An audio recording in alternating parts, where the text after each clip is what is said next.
Please note, we would like to make it very clear, we are totally against the form of discipline described in the articles and accounts being used on minors and non-consenting adults.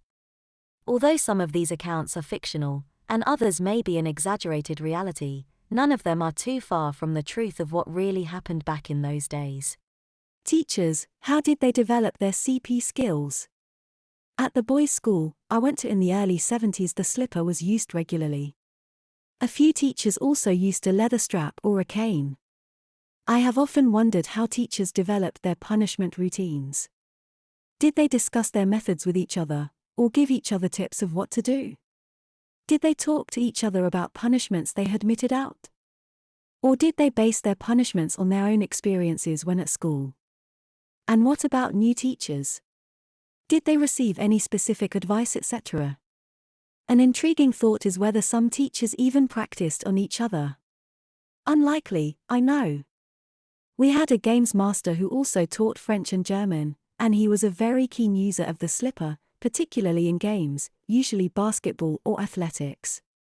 After a couple of years, he married the girls' PE teacher who was also reputed to use the slipper, although I never saw her do this. I don't recall it being mentioned at the time, but some years later I was talking about the old days with some old school pals and I did suggest that they actually practiced slippering each other. It is very possible. They got divorced a few years after they were married, but he is still around and I still see his pal, my old housemaster, from time to time. Not sure if I have the bottle to ask him about his old mate and wife though.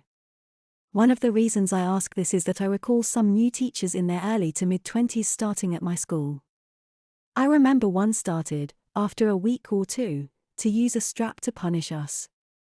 I know he picked this up from the games master who used the strap frequently, and this new teacher would assist at games so saw its use firsthand. I remember once the games master wanted to whack another lad in PE but didn't have his strap with him, so sent the boy to find this other teacher to borrow his persuader. So, this boy had to track down the other teacher, ask in front of the class he was teaching to borrow the strap, then bring it back to the gym where he got a whacking, then had to return it. Obviously the teacher he returned it to and the class of boys must have been fully aware what had happened. A couple of other teachers who were new used a slipper instead. At some point they must have been told they could do so. It must have been an interesting conversation. They must also have been made aware that most classrooms had a slipper available in the teacher's desk, very handy indeed. In Spare the Rod, R.I.P. Max Bygraves, there is a scene where the headmaster gives the new teacher a quick demonstration of how to give hand canings. In one of the debates about abolishing, or bringing back, the cane, an MP said that when he first became a teacher, the headmaster put a leather glove on and instructed him to give him the cane, to demonstrate he was prepared to it hard enough.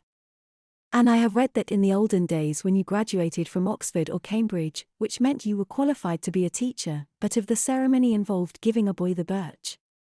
The boys volunteered and paid a farthing for their trouble. I once read a book about English public schools which mentioned that new prefects would practice caning each other. But I bet that's where most teachers learned to use the cane. Most of them would have been school prefects, and I bet the school prefects learned whacking techniques from each other. Until very recently, corporal punishment was a regular part of school life in South Korea for students of all ages. I'm not quite sure what Bethby meant by group punishment in this instance, but it is not uncommon for all students who fail to complete an assignment or do not achieve the required marks in one of the regular tests to be punished in front of their classmates. Bethby goes on to say, the implement that was used was something between a paddle and a cane applied full force to the bare buttocks, which was very humiliating and painful. There is a wide range of punishment implements used in Korean schools. In state high schools the regulations state this should be a wooden rod up to a maximum of 60 centimeters long and 15 millimeters wide. In high schools up to 10 strokes are permitted. I don't know what Bethby describes as full force, but in my experience, the strokes are rarely given with as much force as might have been used in an English school caning. In general, a greater number of lighter strokes are given. In private and cram schools, some harsher regimes exist, but again there is a tendency to use more strokes rather than more force. I have not come across any instance of punishment being given on the bare buttocks in schools. That doesn't mean to say it has never happened, but it is unlikely. I have read blog entries that refer to such punishments at home, and I suspect that is more likely, but even those accounts often appear to be embellished. Corporal punishment is commonly applied to a number of areas of the body that are easily accessed without removing clothes. The oldest tradition is the hit the bare calves or thighs, but also the palms of the hands or soles of the feet. State school regulations require that boys should be punished on the buttocks and girls on what is rather charmingly described as the fleshy inside of the thigh. Some time ago, I came across a complaint by some girls that this meant their punishments were more painful and they demanded equality. In reality, schools don't necessarily follow the regulations, and boys are also commonly punished on either the back or front of the thighs. Beth B says the punishments were very humiliating and painful.